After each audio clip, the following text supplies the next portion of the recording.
Okay, hello Cloud Gurus, and welcome to this lecture. In this lecture, we're going to look at AWS Organizations and Consolidated Billing. Now, I know you must be wondering, I thought this was an S3 section of the course. Why are we looking at AWS Organizations and Consolidated Billing, and what do they have to do with S3? Well, in the next lecture, we're going to look at how we can do cross-account access with S3. So how we can go in and use another AWS account's S3 buckets.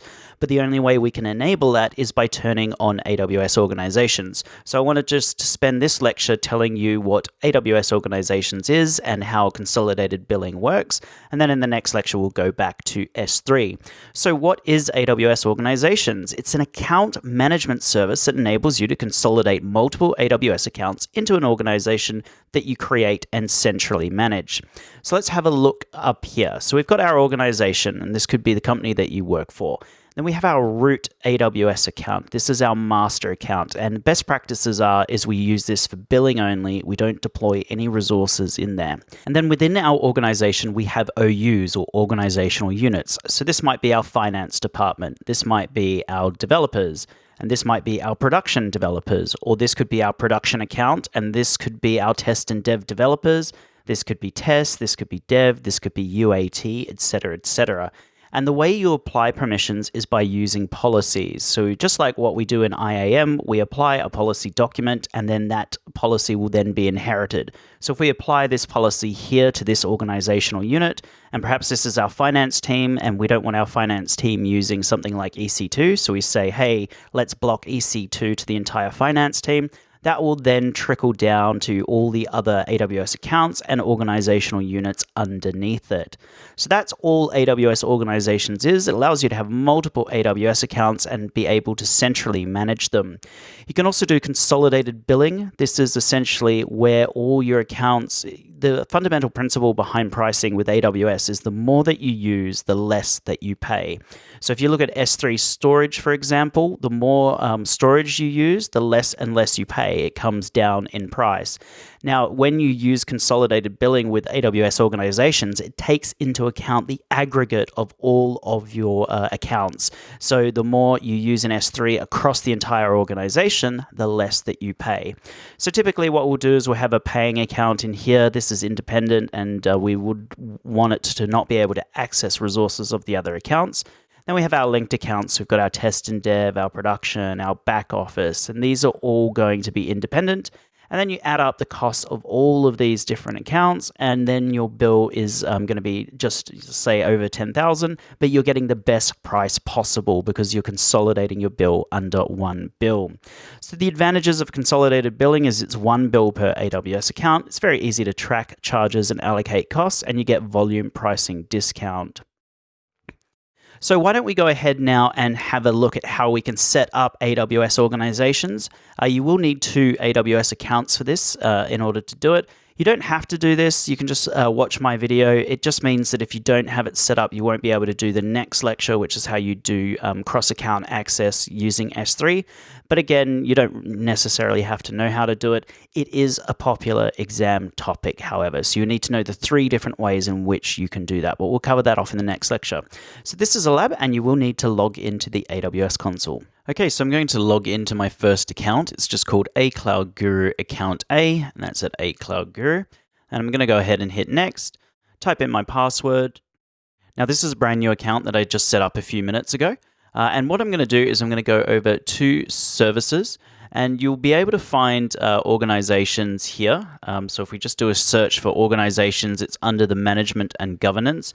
You can also get to it if we click up here and go over to my organization. That's another way that we can get to it. So we're going to load the organizations page. Now, if this is a new account and you've never created an organization before, this is how we're going to do it. So we're going to go in and click Create Organization. And in here, we're going to go ahead and hit Create Organization. And this will make us the root account for this organization. And you can see that by this little star. So this is the master account. So A Cloud Guru Account A. And that's it. Now what we want to do is we want to invite other accounts. So I'm going to go in and hit Add Account, and I'm going to invite an account. I can also create an account within the master account. Because this is a new account, you can see that I have to verify that email address. So I'm just going to go ahead and do that. So I've now verified my email address. If I click on AWS Organizations again, I should be able to go in and add an account and invite an account. And now I can enter in the email or account ID of the account that I want to invite. So I'm going to invite a Cloud Guru account B to a Cloud Guru. And I'm going to go ahead and hit next and hit invite. And it really is that simple. So now all you need to do is go check your email and click on the link, and that will link that account to the organization. Now, in order to see it, you will have to log in to the other account. So let's go in and log into its A Cloud Guru account B at acloud and then .guru. And I'm going to go ahead and hit next. And in here, I just type my password and I should be able to sign in. And I've clicked the link in the invite and it's loaded this page. So it says you have invitations to join other organizations. So I'm going to go ahead and accept. And now I'm going to join this organization. So go ahead and hit confirm. And you can see that this account now belongs to that organization. And I have the option to leave the organization as well. I'm just going to log in as the master account. And I've just logged in as the master account. So again, if I go over to services and scroll down to AWS Organizations, I should now be able to see those organizations in there. And you can see here, A Cloud Guru account A Cloud Guru account B. So it really is that simple. So up here, you'll notice that we've also got our organize accounts. So in here, we create OUs or organizational units. So we might have one for finance, we might have one for human resources, we might have one for our devs, we might have one for production, etc. And then we can drop our AWS accounts in there.